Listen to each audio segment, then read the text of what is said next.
بدخشان کې سیلابونو د 10 ولسوالیو لارې تړلې. سلام، ستړي مشئ، وخت مو په خیر. پام وکړئ د نن ورځې تازه خبر ته.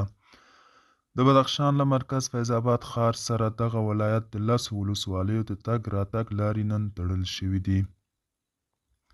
د طالبانو د حکومت تر کنټرول لاندې باختر اژانس خبر ورکړ چې د فیض آباد بهارک لویه لاره چې له فیض آباد سره 10 ولسوالۍ نښلوي د ترافیکو پر مخ بنده شوې ده.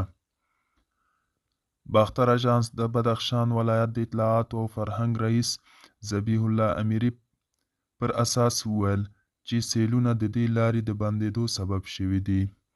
په افغانستان کې وروستیو سیلابونو په ځانګړي ډول په بغلان او غور ولایتونو کې سلګونه کسان مړه او ټپیان کړي دي.